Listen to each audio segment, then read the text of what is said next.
Estamos en el edificio Nexus, en la Universidad Politécnica de Valencia. Richard Stallman ha viajado hasta nuestra universidad para dar una conferencia y queremos hacerle dos preguntas para las noticias de nuestra universidad. Richard, ¿cómo le dirías tú a los alumnos de esta universidad que es importante para su formación el software libre? El software libre es el software ético, el software que respeta la libertad del usuario. Un programa que no es libre es software privativo, es decir, te priva de tu libertad. Es un yugo que somete al usuario al poder injusto del desarrollador. Entonces, para vivir en libertad necesitas rechazar el software privativo. Más específicamente, el software libre quiere decir que tienes las 4 libertades esenciales. La libertad 0 es la libertad de ejecutar el programa como quieras. La libertad 1 es la libertad de estudiar el código fuente del programa y cambiarlo para que el programa haga lo que quieras. La libertad 2 es la libertad de redistribuir copias exactas a los demás cuando quieras. Y la libertad 3 es la libertad de distribuir copias de tus versiones cambiadas cuando quieras. Con estas libertades, los usuarios tienen el control de su informática, individualmente y colectivamente a la vez.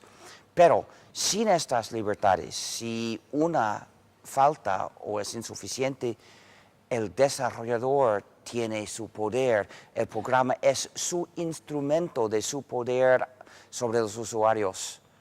Entonces, si quieres vivir en libertad, necesitas rechazar el software privativo.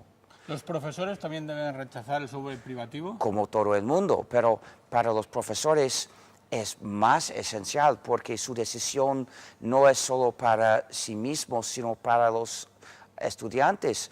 Enseñar un programa privativo es sembrar dependencia y va en contra de la misión social de la escuela.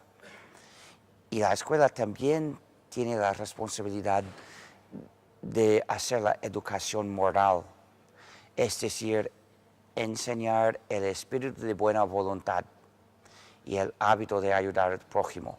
Por lo tanto, cada clase debe tener la regla. Si traes un programa a la clase, no puedes guardarlo para ti.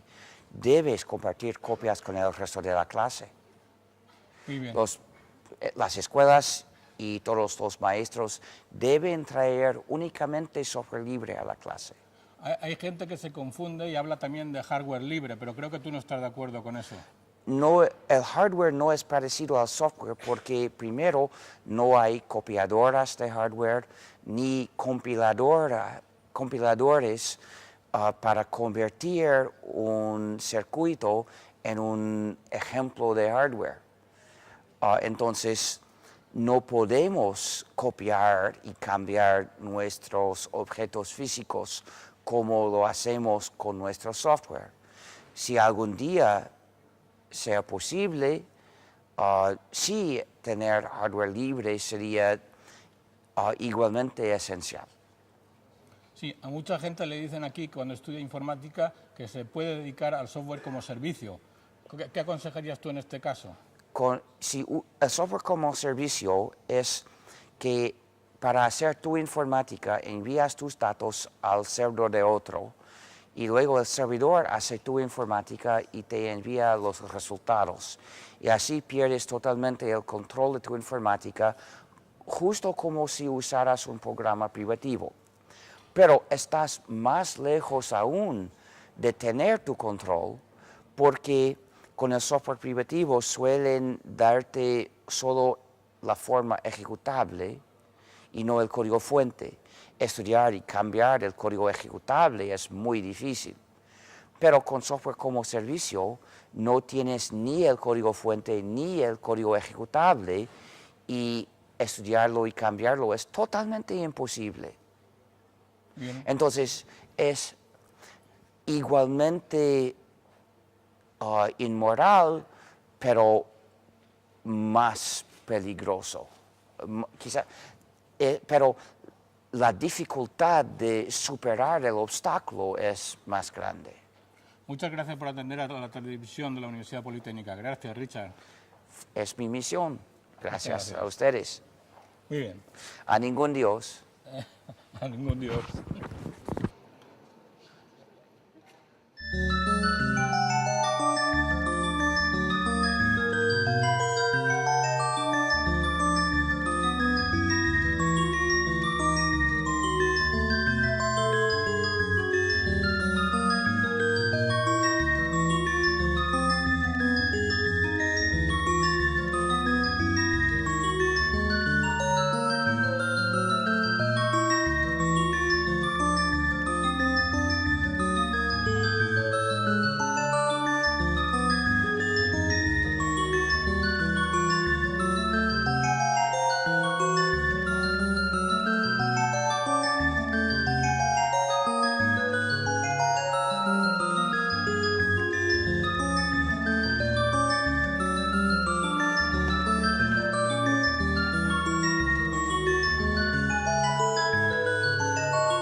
Bona vesprada a tots, gràcies per haver vingut.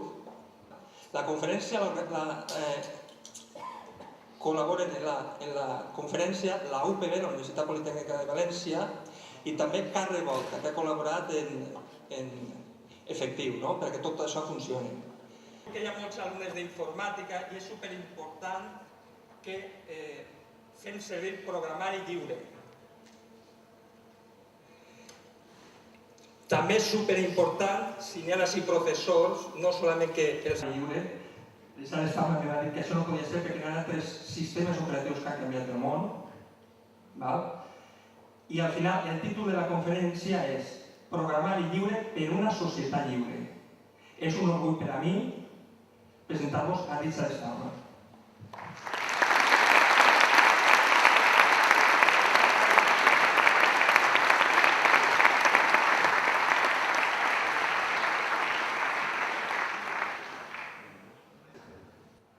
¿Funciona bien? Quien no me oiga, levante la mano. Entonces, de libertad y no de precio. En inglés tengo que decir que es free como libre, no free como gratuito. En castellano es más claro, porque hay dos palabras distintas.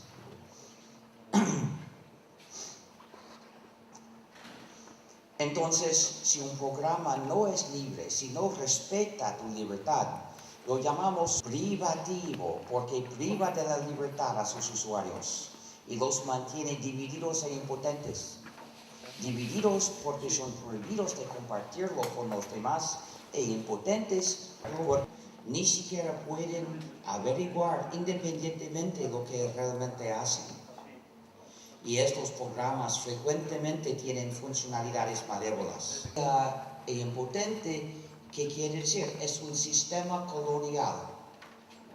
La colonización digital. Los poderes colonizadores no son países, sino empresas, a veces. Y colonizan a la gente en todas partes del mundo, a la gente que lo permite. Esenciales. La libertad cero es la libertad de ejecutar el programa como quieras. La libertad 1 es la libertad de estudiar el código fuente del programa y cambiarlo para que el programa haga lo que quieras. La libertad 2 es la libertad de ayudar a los demás. Es la libertad de redistribuir copias exactas del programa cuando quieras. Y la libertad 3 es la libertad de contribuir a tu comunidad. Es la libertad cuando quieras.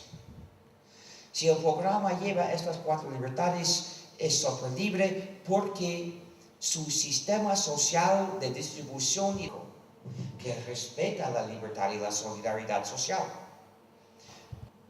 El programa es software privativo porque impone un sistema social no ético a los usuarios. Este sitio, inscribirte y participar en nuestras protestas, la mayoría se hacen por correo y puedes fácilmente participar desde donde quiera.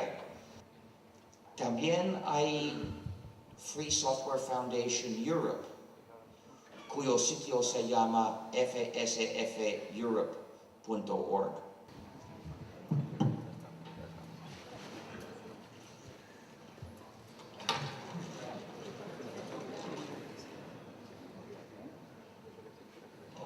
Una cosa más, si compras una copia de mi libro, puedo firmarla.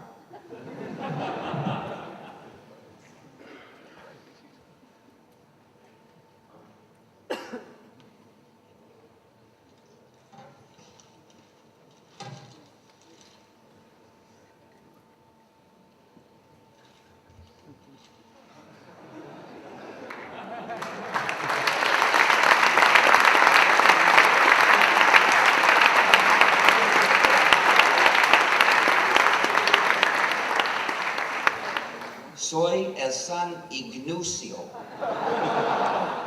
de la iglesia de Emacs. Bendigo tu computadora, hijo mío.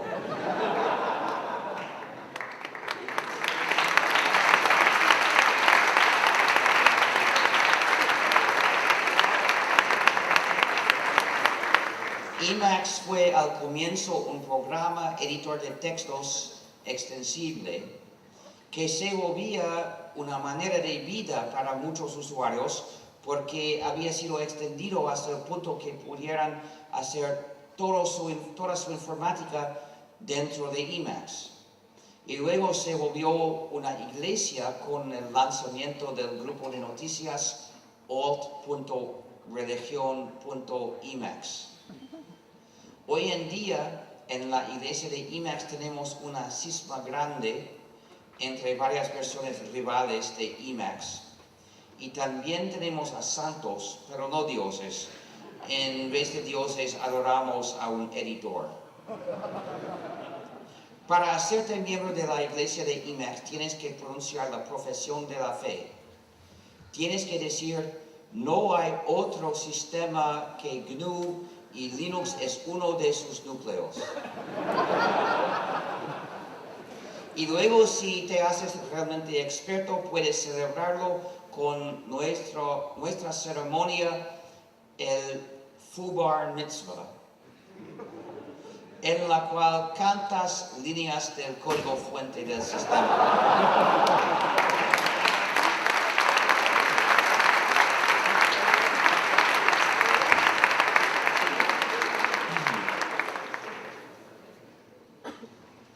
También tenemos el culto de la Virgen de Emacs.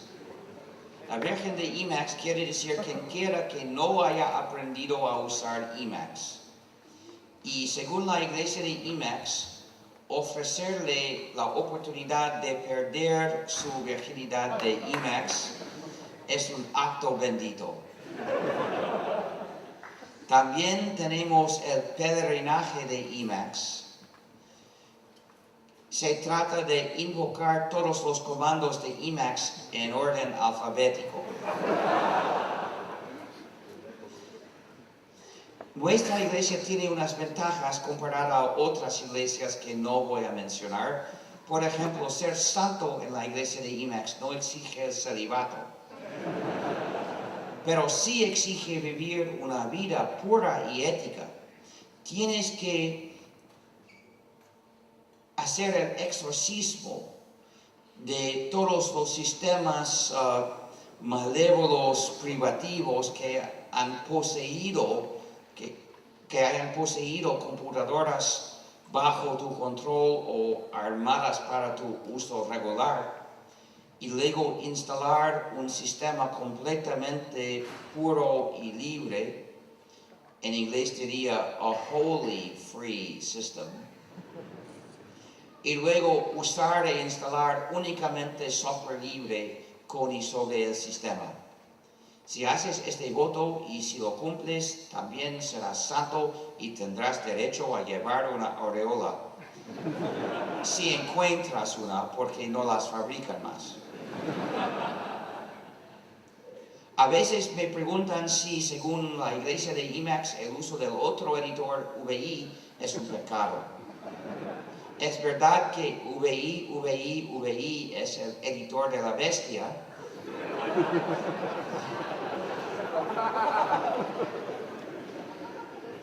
Pero usar una implementación libre de VI no es un pecado, sino una penitencia. Y mi aureola no es un disco duro, pero fue un disco duro en una existencia anterior. Muchas gracias.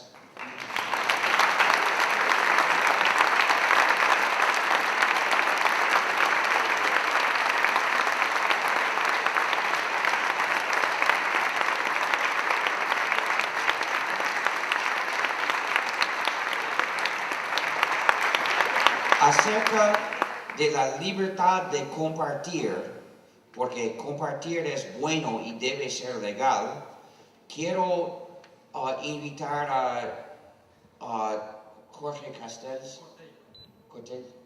Cortel, no recuerdo bien. ¿Estás aquí? Bueno, a contar la historia de cómo lo echaron de enseñar en esta escuela.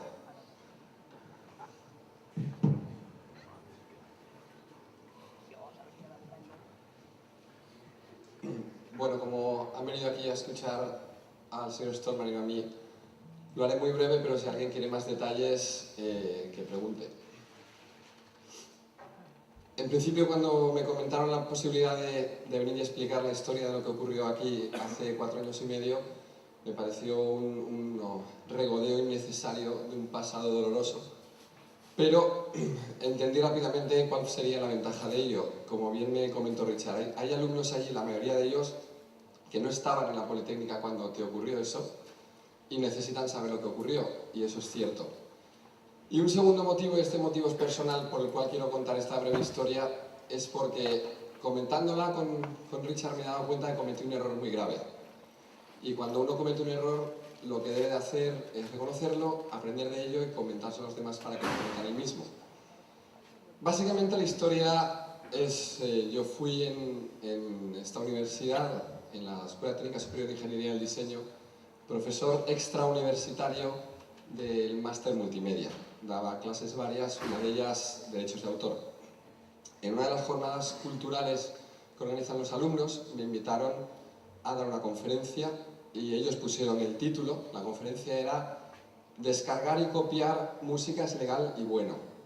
Me pareció buen título, me pareció perfectamente correcto y dije que sí. La conferencia se iba a impartir en informática durante esa semana cultural el 4 de mayo del 2005. A mí me invitaron en enero del 2005, aula reservada, todo preparado.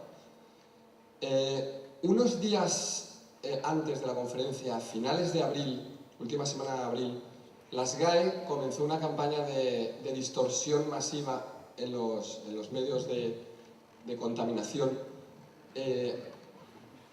intentando transmitir el mensaje a la población de que descargar música de las redes P2P era ilegal, lo cual no es. Y por si alguien no se ha enterado, repito, no es, y si no se lo cree, que busque la información, que me cuesta 4 horas explicar eso. Entendí que eso era una falacia insoportable, que no podíamos permitir eso como sociedad. Yo, para que sepáis qué pienso, en mis clases lo primero que proponía era la abolición del copyright y las patentes y explicaba por qué son dañinas. Entonces dije, bueno, pues esta conferencia es una oportunidad excelente para demostrar que esto es falso.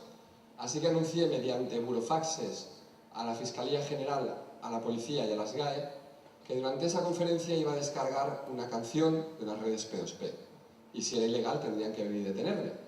Y si no era ilegal, al no detenerme, pues quedaba demostrado que no era ilegal y por lo tanto la SGAE estaba mintiendo en público. Y los medios eran cómplices por permitirlo. El día de antes de la conferencia recibí una llamada del organizador diciéndome que, por un motivo que no conocía, le habían dicho que el aula no estaría disponible y que no se podía dar la conferencia. Lógicamente, al dar clases yo aquí, dije, bueno, pues tranquilo, que hablo con mis amigos y buscamos otro sitio. Efectivamente, buscamos otro sitio en la Escuela de Diseño, el Salón de Actos.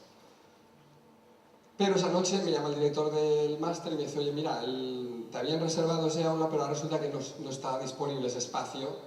Por favor, no me preguntes por qué, pero no vas a poder dar la conferencia. Pues tampoco es tan complicado, ¿no? Yo sé el aula en la que doy clase, qué horario tiene, está libre, tengo las llaves, voy a darla ahí. Esa misma mañana, la mañana de la conferencia del 4 de mayo, me dijeron que tampoco sería posible hacer eso, que no me permitían poner un cartel explicando en qué otro sitio iba a ocurrir y que por lo tanto desistiese el intento. Cuando pedí explicaciones, porque no me parecía normal, me dijeron, mira, yo nunca lo reconoceré en público, pero el rector me ha dicho que ha recibido presiones para que tú no hables. Eso me pareció tan extremadamente grave, y más en una universidad, y más en una universidad pública, y más en un acto organizado por alumnos, que decidí llevar a cabo esa conferencia fuese como fuese. Estuve buscando aulas, todas después de confirmarse se anulaban. Un alumno reservó la casa del alumno sin decir para qué. Se la confirmaron por escrito. Fuimos allí 10 minutos después. El guardia de seguridad nos impidió la entrada y entonces decidí hacerla en el único lugar que era posible y que no nos podrían limitar, y tan castizo y español es, que es la cafetería. Así que a la cafetería nos fuimos. Como no había enchufes, pues desenchufé el microondas con permiso de ellos para enchufar el ordenador. Como no tenía acceso a wifi desde allí, pues la hackeamos un poco y descargamos una canción de Teddy Bautista, por ejemplo. La canción que dice ponte de rodillas.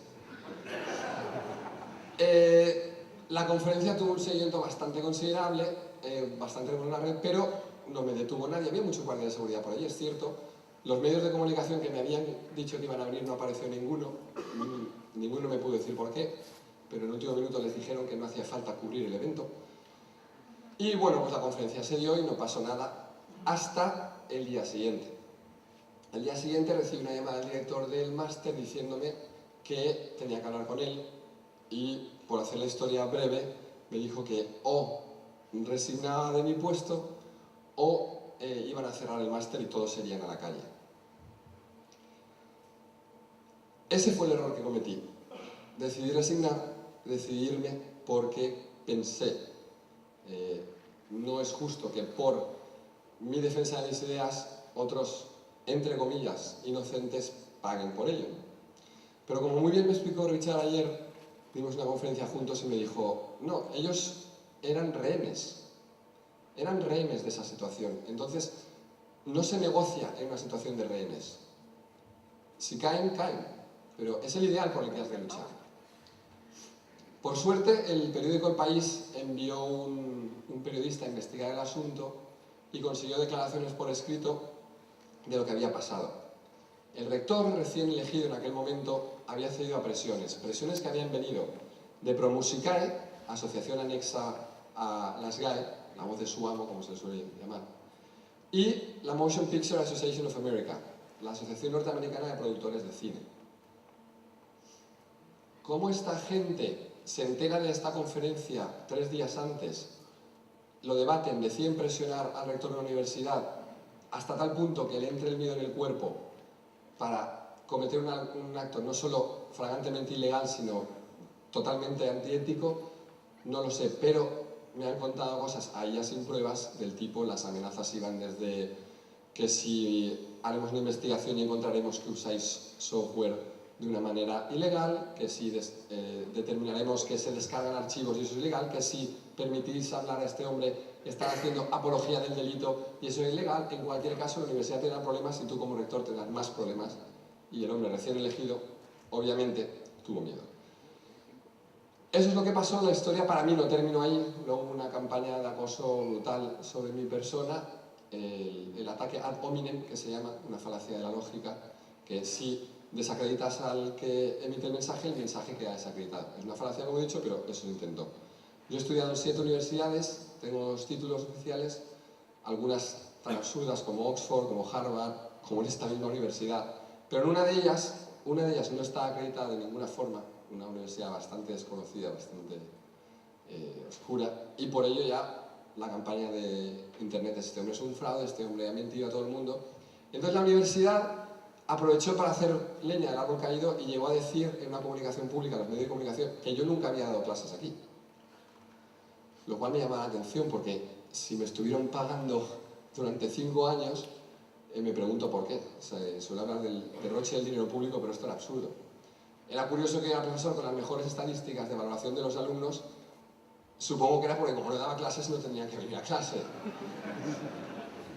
La campaña de acoso y derribo siguió. Nunca había visto una inspección de Hacienda y en un año me abrieron 3, cuando no es posible que te abran más de una. Pues yo tuve 3. Me estaba construyendo una casa y una persona sin identificar fue al ayuntamiento a pedir los planos de mi casa y se los dieron. Trabajaba en una empresa, porque esto no fue solo universitario, trabajaba en una empresa que pertenecía a una empresa más grande,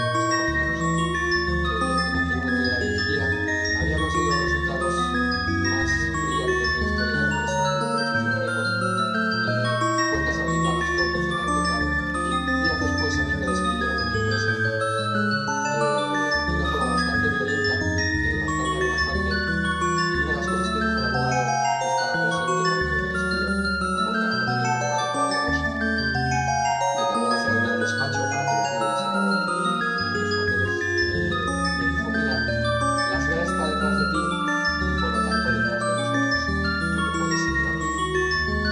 Porque el software libre es una amenaza para la empresa, porque tus ideas son una amenaza para la imagen de la empresa y porque lo que tú estás haciendo no gusta a alguien y nos ha dicho que a nosotros no nos gustaba lo que puede pasar si tú sigues aquí. Como comprenderéis, después de esto mis opciones eran pocas y entendí que no me iban a hacer la vida fácil, así que decidí pues tirar por mi propio camino. Monté una empresa de música libre, la vendí por disputas con mi socio. Otro error que Richard me mostró: si tu socio no está de acuerdo con la elección de la música libre, tenías que haberla cerrado, no vendido, que es una capitulación. Estoy de acuerdo, mismo error. Monté una empresa de software libre. Mi idea es montar una editorial libre y demostrar que en todos los ámbitos de la cultura libre no solo es posible ganar dinero y hacerlo legal y éticamente, sino que si ese es el único idioma que los corruptos hablan, que por fin escuchen. Así que muchas gracias por escuchar la historia, espero que os haya enseñado algo y sobre todo el error que reconozco cometí y que agradezco muchísimo a Richard que me mostrara, que es que cuando capitulas da igual el por qué, te están venciendo. Gracias.